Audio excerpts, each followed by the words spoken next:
Marcus Reed had 40 seconds to crash through a second-floor window and grab a child he'd never met, or the gas line would rupture and kill them both. After 7 months of homeschool isolation, after CPS visited twice and found nothing wrong, after a church congregation told 6-year-old Lily Martinez to stop telling tales, her stepmother Christine had locked her in a bedroom and set the house on fire. What investigators discovered in Christine's nightstand: handwritten notes dated December 19th, reading, "New Year's Day, Miguel at club meeting, perfect timing," would reveal this wasn't desperation. It was calculation, and the $387,000 insurance policy with a forged signature would prove Christine had done this before. This is a story about a system that failed a child and the unlikely heroes who stepped in to save her. If you believe that every child deserves a protector, please subscribe to the channel and like this video. It helps us share these stories of true heroism. Now, let's see how justice was finally served. "Please don't let her send me back." The words came out between gasps, smoke-damaged voice barely audible over the ambulance sirens. Lily Martinez, 6 years old, 41 pounds of cigarette burns and starvation wrapped in a soot-wet blanket, clutched a one-eared stuffed rabbit to her chest with both blackened hands. She was looking at Marcus Reed like he was the only person in the world who could save her. Marcus was 17. His shoulder was dislocated, his forearms wrapped in gauze from second-degree burns. And to have been delivering pizza couldn't know was that 3 houses down, Marcus Daniel Reed was about to make the worst delivery of his young life, or the best, depending on how you measured it. Marcus worked at Pizza Palace, red polo uniform with a name tag, black war pants, non-slip shoes that took them 3 at a time, hand on the railing. Lungs already burning. Smoke inhalation kills faster than fire. His mom had told him that once back when she was still a school nurse, back before the MS took her career and her mobility and left Marcus scrambling to hold their lives together. He had maybe 2 minutes before the smoke overwhelmed. Possible concussion from the fall. They loaded both of them into the same ambulance, separated by 3 feet of metal floor, but together. And that's when Lily spoke. "Please don't let her send me back." Her voice was raw from screaming, barely a whisper, but Marcus heard it. The EMT, a woman in her 40s named Rosa, looked up sharply. "Send you back where, sweetie?" To her. Lily clutched the stuffed rabbit tighter. To Christine. She locked the door from outside. "She knew I was in there. I heard her leave." Rosa and her partner James exchanged a look that Marcus recognized. He'd seen it before on teachers' faces when they suspected something was wrong, but didn't know how to prove it. "Lily," Rosa said gently, "where's your mom?" "Dead." Lily's voice was flat. Practiced like she'd said it so many times the word had lost its weight. "She died in a fire." Christine said it was an accident. But I heard Christine on the phone. She said, "Just like with Maria? That's my mommy's name." The ambulance went very quiet, except for the wail of the sirens. James, the other EMT, was already reaching for his radio. "We need to report this. Suspected arson, possible child endangerment." "Where's your daddy, honey?" Rosa asked. "Club meeting." Lily's eyes were locked on Marcus now, like he was a lighthouse in a storm. "He has meetings on New Year's Day." Christine knew. I heard her say it on the phone. New Year's Day. He's got that club meeting thing. Marcus' brain was trying to process this through the haze of pain and shock. This wasn't just a house fire. This was attempted murder of a 6-year-old child by her own stepmother. "What club?" Rosa asked. "What kind of meetings?" "Daddy's motorcycle club." Lily's voice got smaller. "The Hells Angels. He's the road captain. His road name is Reaper." Oh no. Marcus had just saved the daughter of Miguel Reaper Martin. Voice was absolutely level. Combat voice. The voice that said the emotion was locked down because if it got loose, people would die. "Emergency room, Bay 4. Mr. Martinez, she's safe. She's breathing, but she's asking for you. And there are some things the police need to discuss with you about how the fire started. I'll be there in 4 minutes."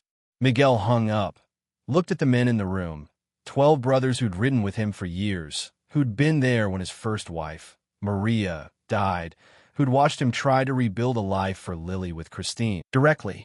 "Did you know about any of this?" "No." The word came out flat. "Hollow.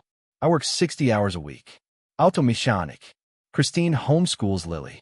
I thought he stopped. Thought about how Christine had subtly pushed him away from Lily over the past year. How she'd said Lily was going through a phase, needs female attention. You're so busy. Let me handle it. How he believed her, because she seemed devoted, because she went to church every Sunday, volunteered for Sunday school, was respected in the community. Because predators are good at hiding in plain sight. Where's Christine now? Miguel asked. We don't know. Police are looking for her. She wasn't at the scene when firefighters arrived. She left. Miguel's voice went very quiet. She set the fire, locked Lily inside, and left. Dr. Ruiz Nadif. That's what Lily told the EMTs. And there's more. She said something about her mother, Maria, dying in a fire. And Christine saying, just like with Maria, Mr. Martinez, how did your first wife die? House fire. 19 months ago. Gas leak explosion, and Christine was already in my life. We were seeing each other. I met her 3 months before Maria died. She helped me through the grief after moved in 2 weeks after the funeral. We expose every single piece of it. You're going to be part of that. Because I need to understand how my daughter ended up locked in a burning building and you're the only person she trusts right now besides me. Marcus' eyes widened. Sir, I don't need not about what you need. It's about what you earned. Blood debt is real in this club. You gave my daughter back her life. I'm giving you our protection. Miguel pulled out his phone. I'm making a call now. And Marcus? Yes, sir. If you get fired from Pizza Palace for saving my kid, I will personally ensure you have another job by tomorrow morning, one that pays better. Understood? Marcus nodded slowly. Understood. Miguel stepped back out into the hallway, dialed the number for the clubhouse. Chains answered on the first ring. Chains, it's Reaper. Miguel's voice was level, controlled, dangerous. I need every brother within 200 miles of the clubhouse. Now pause. What's going on? Lily was locked in her bedroom during a house fire. Christine said it deliberately. Left Lily to die. Pizza delivery kid ran in and saved her. Fire department's ruling at arson. Police are looking for Christine, but we both know she's running. Miguel's jaw clenched. And I just found out Lily's been abused for months.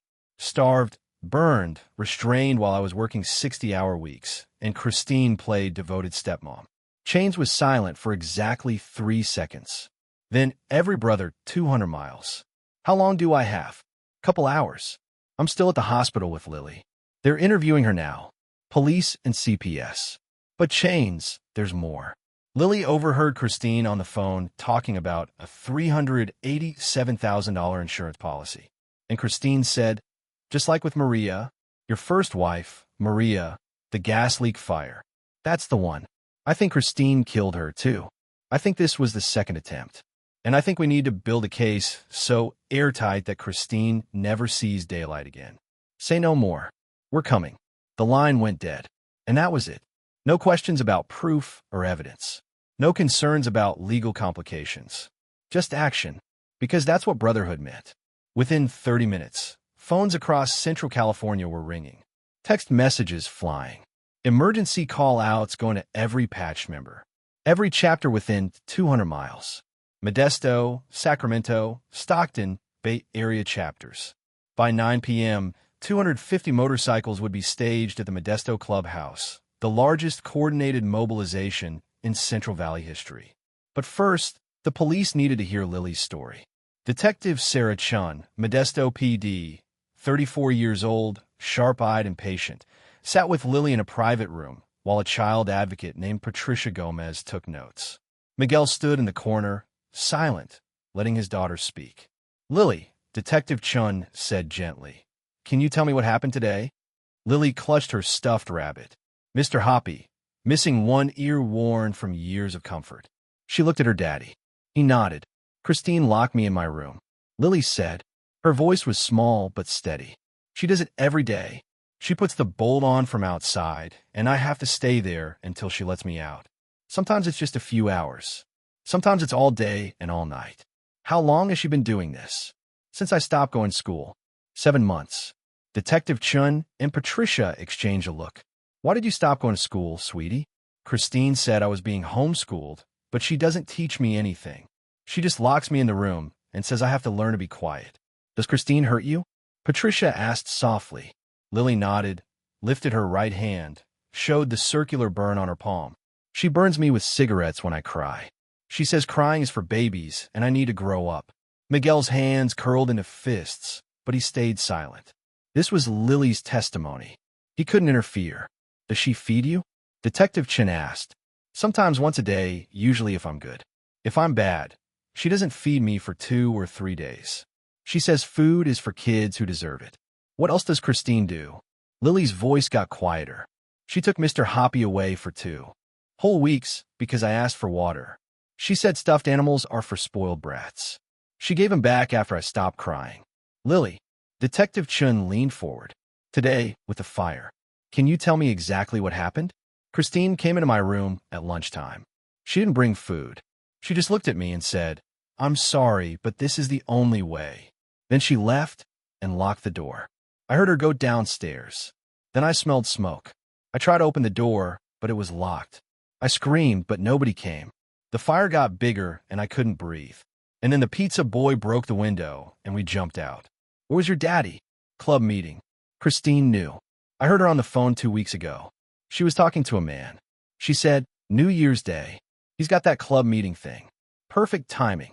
And she said something about money. $387,000. Detective Chin's pen stopped moving. She said that exact number. I wrote it down. Lily looked at Miguel. In my closet with my crayons. I wrote down the words so I wouldn't forget. Can we see that? Detective Chin asked. Miguel pulled out his phone. House is a crime scene now, but firefighters took photos. I can get you access. Detective Chin nodded, made a note. Lily, did Christine ever talk about your mother, Maria? Lily's eyes filled with tears. She said, Mommy died because she was clumsy. But on the phone, Christine said, just like with Maria, like she did something to Mommy. And there it was, a 6-year-old child connecting dots that adults had missed. Miguel closed his eyes. Maria hadn't died in an accident. She'd been murdered for money, and Christine had moved on to the next target, the daughter worth even more. Lily, Patricia said gently, you've been so brave. We're going to keep you safe now. Your daddy's going to keep you safe, and we're going to find Christine. But I need you to know something. What Christine did to you wasn't your fault. None of it. Not the locked door, not the fire, not the burns. She's a grown-up who made terrible choices. You survived because you're strong. Okay. Lily nodded. She looked at Marcus through the observation window. The pizza boy was being interviewed by another detective in the next room. Is Marcus okay? Lily asked. He's fine, Miguel said. Hurt his shoulder, but he'll heal. He saved me even though he didn't know me. That's what heroes do, baby girl. Is he in trouble for breaking the window?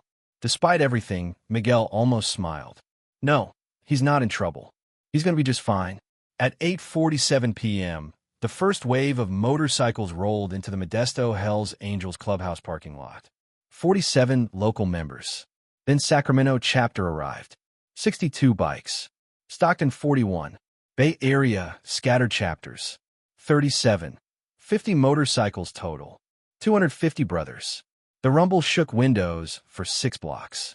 Miguel arrived at 9:15 p.m. Lily safe with Dr. Ruiz and a court-appointed advocate at the hospital. The police had issued an APB for Christine Marie Webb Martinez. Her car was found abandoned at a Greyhound bus station, but she hadn't boarded any buses. Probably had a second vehicle stashed. Classic runner move. But runners always mess up, and the Hells Angels had resources the police didn't.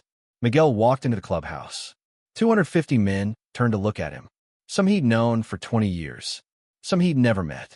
Brothers from distant chapters who'd dropped everything and ridden 3 hours because the call went out. Chain stood at the center.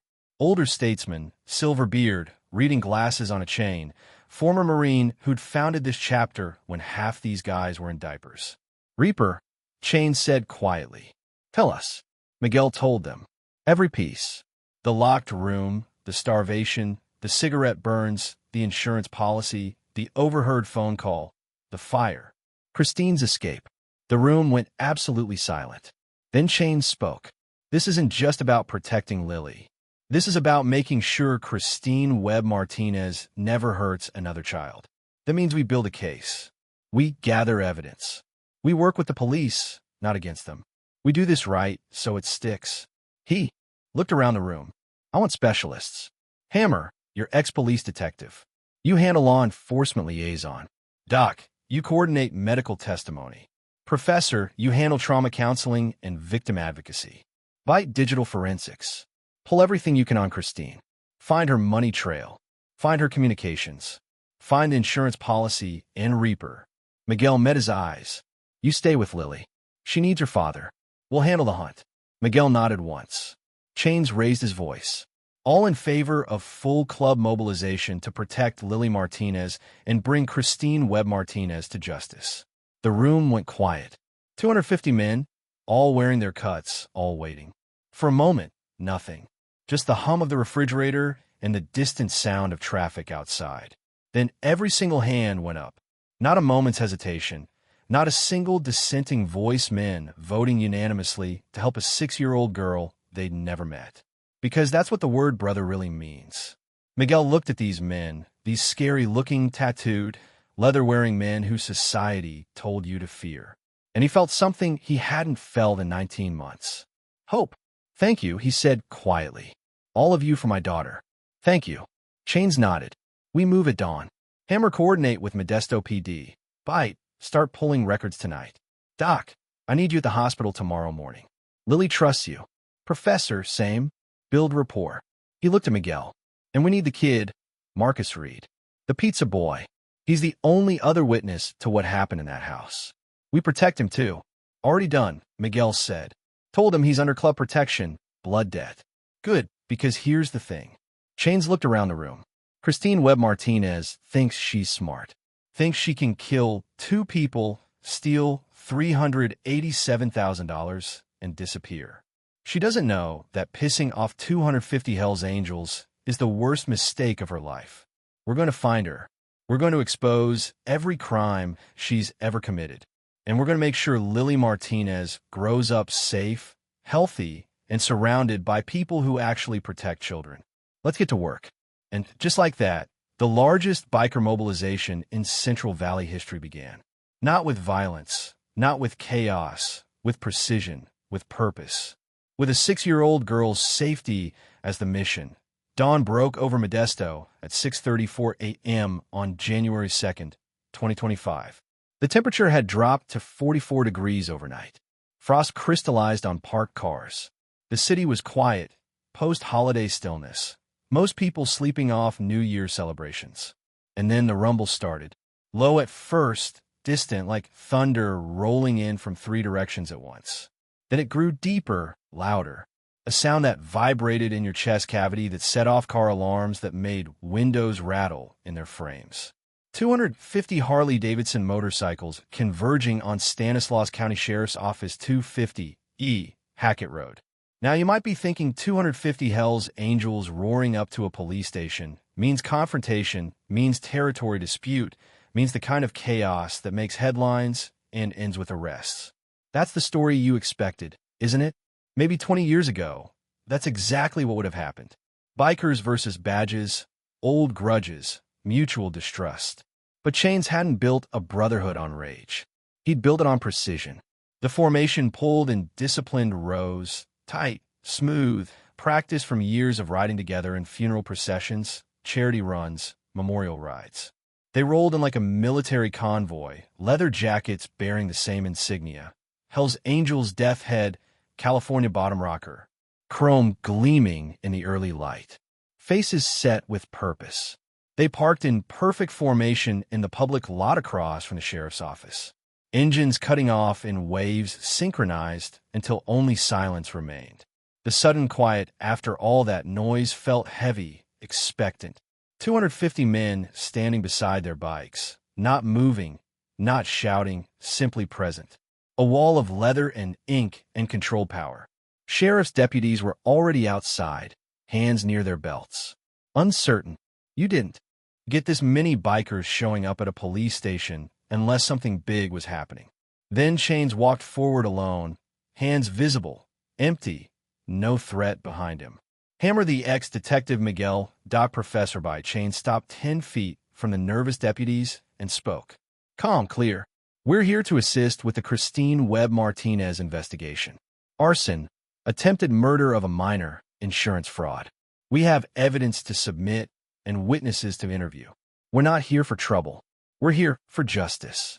The senior deputy, a man named Matthews, recognized Hammer. They'd worked together 15 years ago. Hammer? That you? It is. And we got a case to build. Christine tried to murder a 6-year-old girl yesterday. The girl's father is one of ours. We spent the night gathering evidence, legal evidence, chain of custody documented. We want to coordinate with Detective Chun. Matthews relaxed fractionally. Wait here. I'll get Detective Chun. 5 minutes later, Detective Sarah Chun emerged. She looked at the wall of motorcycles, the disciplined formation, and something shifted in her expression. Reaper, she said, looking at Miguel. This about your daughter? Yes, ma'am. And about building a case so airtight that Christine never walks free. Chin studied the group. Then come inside. Bring your evidence teams, but only 6 of you at a time. The rest wait here. Understood, Chain said. He turned to the assembled brothers. You heard her. Orderly, respectful. We're here to help, not hinder. The operation began with the coordinated efficiency of men who'd ridden together for years, who understood chain of command, who knew when to speak and when to stand silent. Hammer and Bite went in first with 2 evidence boxes, digital forensics, and financial records. What Bite had found in 8 hours of work would make prosecutors weep with joy. He'd pulled Christine's internet history from her service provider's backup servers. Searches dating back 11 months. How long does insurance investigation take? Can beneficiary be charged if insured dies suspiciously? Accidental house, fire statistics, California. Arson investigation detectability. How to forge signature on legal documents. He'd found deleted emails between Christine and an insurance broker, Anthony Reeves, showing Christine had taken out the $387,000 policy on Lily 8 months ago, May 17, 2024. The application showed Miguel's signature, but Bite had pulled a handwriting sample from Miguel's auto shop paperwork. The signature on the insurance forms didn't match. Forged badly. And tucked in the same digital file folder was another insurance document, an older one. Life insurance policy on Maria Isabel Martinez, taken out 8 years ago, shortly after Miguel and Maria married. Beneficiary, Miguel Martinez. Policy amount, $213,000. Date of death, July 14, 2023. Payout processed September 3, 2023. $213,000 deposited to joint account Miguel shared with Christine. She convinced him to add her 2 months after Maria's death to help manage finances during grief. But here's what stopped Bite cold. He found Maria's original brake failure inspection report from the tow company. The mechanic's notes, never submitted to police, had a handwritten comment. Brake fluid reservoir empty. Lines cut clean at connection point, not worn. Recommend police investigation. That recommendation had been ignored. Maria's death ruled accidental. Case closed. Christine had killed Maria Martinez for $213,000, then married Miguel 4 months later, then waited 18 months to target Lily for $387,000. Pattern, method, calculated murder. Detective Chun reviewed the evidence in her office, Hammer and Bite sitting across from her. Miguel standing near the window. This is comprehensive, Chun said slowly. Where did you get the service provider backups? Legally, Bite said. I filed a civilian records request citing suspicious death investigation. It's public information if you know what to ask for. The insurance broker cooperated when I explained a child's life was at stake. And the mechanic's report on Maria's brake lines. Hammer leaned forward. I called in a favor from the tow company. They keep records for 10 years. The mechanic who wrote that note retired last year, but he's willing to testify. He's been carrying guilt about not pushing harder. Chin nodded. Made notes. Okay, this is good. This is really good, but we still need witness testimonies about Lily's abuse. The medical evidence from the hospital supports chronic neglect, but we need people who saw it and said nothing. We've got them, Miguel said quietly. Neighbors, teachers, church members, they're ready to talk now. Bring them in. Over the next 3 hours, Detective Chun interviewed 4 witnesses. Each one a study in guilt and delayed courage. Witness 1, Linda Clare. Linda Clare, 68, retired teacher, lived at 1831 Pinewood Terrace, the house where Marcus had been delivering pizza when Lily started screaming. She sat in the interview room, hands shaking, couldn't meet Detective Chen's eyes. Mrs. Clare, Chen said gently, "Tell me what you saw regarding Lily Martinez." Linda's voice cracked. "I saw her in the backyard, sometimes through my kitchen window, maybe 6 or 7 months ago, before Christine stopped letting her outside. She was so thin, too thin. I remember thinking that child should be eating more. But I didn't say anything. Why not? Because Christine Martinez seemed like such a devoted mother. She was always at church, always volunteering. I thought maybe Lily had health issues I didn't know about. And Christine told me once that Lily was a picky eater, that she was working with doctors to help her gain weight. Did you ever hear anything concerning?" Linda nodded, tears starting. 3 months ago, late at night, I heard screaming from their house, a child screaming. It went on for maybe 10 minutes, then stopped suddenly. I got activated. It captured Christine's car leaving the house at 4:52 p.m. on January 1st, 7 minutes after the fire department estimates the fire started. I reviewed the footage last night after hearing about the arrest warrant. You have footage of Christine leaving while the house was burning? Yes, ma'am. She walked to her car calmly. No panic, no running. Just got in and drove away. I can provide the digital file. Chen leaned forward. Mr. Patterson, why didn't you call 911 when you saw the fire? I was inside, didn't see the fire starting, heard the sirens, came outside, saw flames, but by then, first responders were already there. I saw Christine's car was gone, but assumed she'd left earlier before the fire. Didn't occur to me she'd started it. I used to notice threats. Did anything about Christine concern you before this? Bobby's voice went quiet. She was too perfect, too devoted, too eager to tell everyone what a good mother she was. In my experience, people who talk the most about their virtue are often compensating for lack of it. But you didn't report these suspicions. No, ma'am. I didn't because suspicion isn't evidence. And I didn't want to be the paranoid vet who sees threats everywhere. He met Chen's eyes. I was wrong. I should have trusted my instincts. That child suffered because I didn't. We'll need that doorbell footage and a formal statement. You'll have both within the hour. Witness 3, Sharon Michaels. Sharon Michaels, 54, former Sunday school coordinator at Modesto Community Church, where Christine had volunteered weekly. She looked ill, hadn't slept, kept twisting a tissue in her hands. Mrs. Michaels, Detective Chun said, "Tell me about your interactions with Lily Martinez at church." Sharon's voice was barely audible. Lily attended Sunday school with Christine for about 8 months from March through October last year. She was quiet, never participated, just sat in the corner clutching that stuffed rabbit. Did she ever try to talk to you? Sharon closed her eyes. Yes, once. September 15th. I remember because it was the Sunday before a fall festival. Lily came up to me during snack time and whispered, "Mrs. Michaels, Christine locks me in my room and doesn't give me food sometimes. Can you help me?" The room went very still. "What did you do?" Chen asked. "I told her," Sharon's voice broke. "I told her that we don't tell tales about our parents, that the Bible says to honor thy mother and father, that Christine was a godly woman who'd opened her heart to her, and Lily should be grateful, not making up stories for attention." Then what happened? Lily went back to her seat and didn't speak for the rest of class. And I went to Christine after service and told her that Lily was acting out, making accusations. Christine cried. She said Lily was still grieving her mother, that she sometimes lied to get sympathy, that it was so hard being a stepmother to a troubled child. Sharon looked at Detective Chun with red-rimmed eyes. I believed her. I chose to believe the adult over the child. And then Christine stopped bringing Lily to church. Said homeschooling was taking up Sundays now. I never saw Lily again. You're a mandated reporter, Mrs. Michaels. As a Sunday school coordinator, you had a legal obligation to report suspected abuse. I know that now. But Christine was so convincing. She quoted scripture. She cried. She seemed genuinely heartbroken that her stepdaughter was struggling.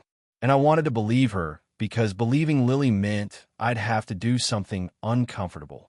Call authorities. Risk being wrong. Risk losing a volunteer I relied on. So you chose your own convenience over child safety? Yes. Sharon's voice was hollow. That's exactly what I did. And now that little girl was locked in a burning building because I told her to stop telling tales. Because I chose protecting a nice church lady over protecting an actual child. Chin's expression stayed neutral, professional. But her voice had an edge. We'll need your formal statement. And Mrs. Michaels, the district attorney may have questions about your failure to report. Sharon nodded. Good. I should face consequences. I failed that child when it mattered most. By 11 a.m., the evidence was overwhelming. Digital forensics showing premeditation. Financial records showing motive. Medical examiner's report on Maria suggesting foul play. Witness testimonies showing systemic failure and targeted isolation. Lily's own testimony about the locked door, the overheard phone call, the $387,000 figure. And then Bite dropped the final bomb. He'd tracked Christine's phone location data from January 1st. At 4:52 p.m., exactly when Bobby Patterson's doorbell camera showed her leaving, Christine's phone pinged a cell tower near Highway 99 heading south. Then it went dark, powered off. But Bite had also pulled her credit card records. At 11:37 p.m. on January 1st, Christine's Visa card was used at a Motel 6 in Fresno, 92 miles south of Modesto. She's still running, Bite told Detective Chun. But she's using credit cards, which means she's not as smart as she thinks. Chun made one phone call. Fresno PD. I need officers at the Motel 6 on South Parkway. Suspect in an attempted murder case may be on premises. Christine Marie Webb Martinez. White female, 41, blonde hair, 5 feet 6 inches, 147 pounds. Considered a flight risk. Approach with caution. At 12:14 p.m. on January 2nd, 2025, Fresno Police Department officers arrived at the Motel 6 room 127, registered under the name Christine Morris. They knocked. No answer. Knocked again. Police open up. The door cracked open. Christine stood there in a hotel bathrobe, hair in a towel, coffee cup in hand. She looked confused, annoyed, like a woman interrupted during a normal morning. Can I help you? Her voice was sugary sweet, the practiced tone of someone used to charming people. Christine Webb Martinez. Yes. What's this about? You're under arrest for attempted murder, arson, child endangerment, fraud, and conspiracy to commit murder. Christine's face went blank. Carefully blank. I think there's been a mistake. I don't know what you're talking about. Turn around. Hands behind your back. This is ridiculous. I'm a Sunday school volunteer. I'm a mother. You can't just, ma'am, turn around now. Christine complied slowly, still playing the confused victim. But as the handcuffs clicked shut, her voice changed. Went cold. I want my lawyer. I'm not saying anything without my lawyer. That's your right. They walked her out of the motel room in her bathrobe, coffee cup abandoned on the nightstand, past other guests who stared and whispered. Christine Martinez, devoted stepmother, church volunteer, respected community member, was arrested while drinking coffee and watching morning TV. Evil wears ordinary faces. Monsters look like neighbors. And sometimes the scariest thing about a predator is how normal they seem right up until the moment the mask comes off. Back in Modesto, Detective Chun received the call at 12:47 p.m. We've got her. Fresno PD has Christine Webb Martinez in custody. She's being transported to Stanislaus County Jail for booking. Chun looked at Miguel, who'd been waiting in her office for 4 hours. We got her. Miguel closed his eyes, took a breath. Charges: attempted murder of a minor, arson in the first degree, child endangerment, conspiracy to commit insurance fraud, forgery. We're also reopening the investigation into Maria Martinez's death. If the evidence supports it, we'll add murder charges for your first wife. What about bail? Given the severity of charges in court because of that. Miguel Stuth. Can I see Lily? She's at the hospital still. Doc Vasquez is with her, but yes, go. She needs her father. Miguel walked out of the sheriff's office. 250 men turned to look at him. Chain stepped forward. Well, they got Christine Fresno. She's being transported back now. Charges include attempted murder and arson. They're reopening Maria's case for murder charges. A sound went through the assembled bikers. Not a cheer, something quieter, satisfaction, grim justice. Then our work here is done, Chain said. We did what we came to do. Built a case, supported law enforcement, protected a child. He raised his voice. Brothers, mission accomplished. Lily Martinez is safe. Christine Webb Martinez will face justice. We ride home knowing we did this right. Legal, clean, the way it should be done. 250 engines roared to life. The sound shook the ground, mattered. Lily wore a purple dress. Her hair was clean, trimmed, pulled back with a butterfly clip. She'd gained 8 pounds since the fire, still underweight but improving. The cigarette burn on her palm was healing. Pink scar tissue replacing the wound. She carried Mr. Hoppy, the one-eared stuffed rabbit. The judge had allowed it as a comfort item. The prosecutor, Amanda Wu, approached gently. Lily, can you tell the jury what happened on January 1st? Lily's voice was quiet but steady. Christine locked me in my room like always. But that day she said, I'm sorry, but this is the only way. Then she left, and I smelled smoke, and I screamed, but the door was locked and I couldn't get out. Holding Lily's hand. She was wearing her purple dress and carrying Mr. Hoppy. Behind them, Marcus Reed, shoulder healed now, wearing a leather vest that said Prospect across the back. The club had voted him in as a prospective member. He was earning his patch by helping with Marcus Watch, a new program monitoring at-risk youth. Chain stepped forward, addressed the assembled media. Today, justice was served. But this story isn't about bikers or patches or leather jackets. It's about a 6-year-old girl who survived the unthinkable. It's about a teenager who ran into a burning building because he heard someone screaming. It's about a community that built a case instead of seeking vengeance. We protected Lily Martinez because that's what family does, and we'll keep protecting her until she doesn't need us anymore. The cameras flashed. Questions shouted. But Miguel and Lily were already walking toward his bike, away from the noise, toward the future. 3 months after sentencing, the resolution was concrete. Housing. Lily lived with Miguel in a new apartment 3 miles from the old house, which had been demolished after the fire investigation concluded. 2 bedrooms fully furnished by club donations. Rent covered for the first year by funds raised across 4 Hells Angels chapters. $42,000 total from brothers who'd heard the story and wanted to help. Medical care. Dr. Elena Ruiz became Lily's primary physician. Weekly checkups for the first 3 months, monitoring her weight gain, treating the burn scars with specialized ointment. The cigarette burn on her palm would fade, but never fully disappear. Some scars you carry forever. They just hurt less over time. Therapy. Dr. Sarah Kim, twice weekly sessions. Teaching Lily that the locked room was in the past. That not all stepmothers hurt children. That crying is healthy, not shameful.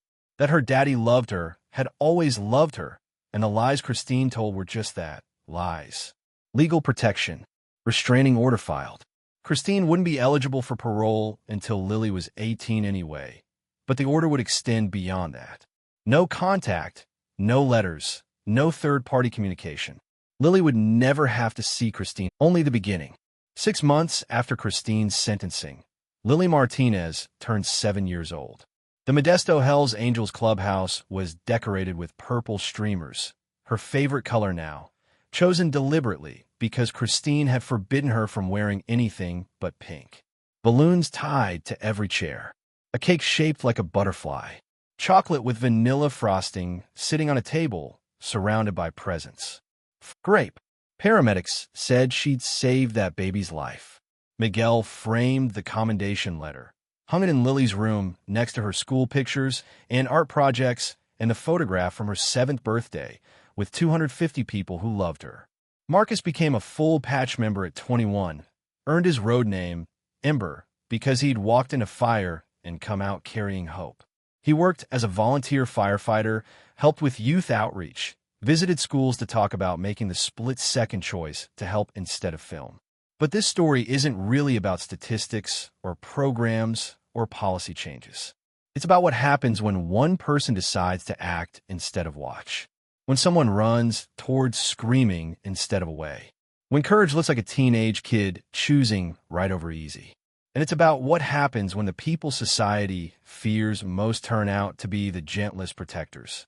When leather jackets and motorcycle engines become symbols of safety instead of danger.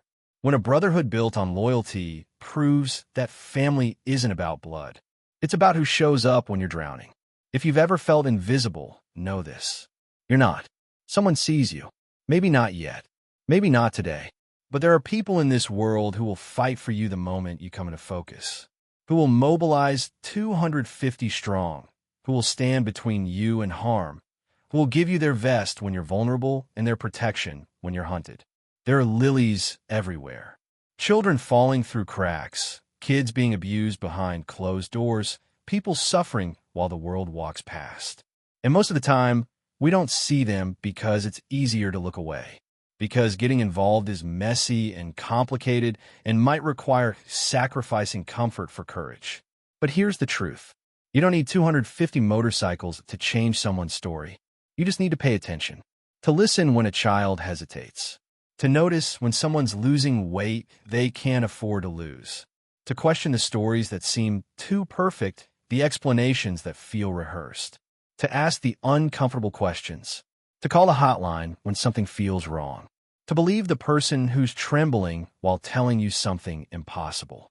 To be the one who doesn't walk past. Marcus Reed saved Lily Martinez by running into fire. The Hells Angels saved them both with brotherhood and evidence and relentless advocacy. And now Lily, healthy, healing, thriving, volunteers at the same hospital where Doc Vasquez works. Helps in the pediatric wing. Sits with scared kids and tells them you're going to be okay. I know because I survived, too. Christine is serving year one of 25 in Central California Women's Facility. Lily doesn't think about her much anymore. Doesn't have to because her life is full of people who chose her, who chose courage, who proved that surviving isn't the same as living. And she's finally doing both. Care enough to intervene even if your voice shakes. Even if you're wrong. Even if it's awkward. Because the only thing worse than being wrong about abuse is being right and doing nothing. Lily keeps the original Mr. Hoppy on her bookshelf. He's worn, one-eared, stained with smoke and soot from that terrible day. But she won't replace him. He survived with me. She says he's proof we made it. And every January 1st, Lily and Marcus meet at Miguel's apartment. Order pizza. Marcus insists, reclaiming the memory. Light a candle for Maria, Lily's biological mother, who Christine murdered. And remember the day everything changed because one teenager refused to walk past suffering. Because 250 people understood that protection is love in action. If this story moved you, subscribe and share it with someone who needs to remember that heroes still exist. Comment below. Who was your protector? Or what do you wish someone had done? Tell us you stand with survivors like Lily. And next time you see something that makes your stomach turn, next time a child seems too quiet to screaming, because somewhere right now, a child is waiting for someone to be brave enough to see them.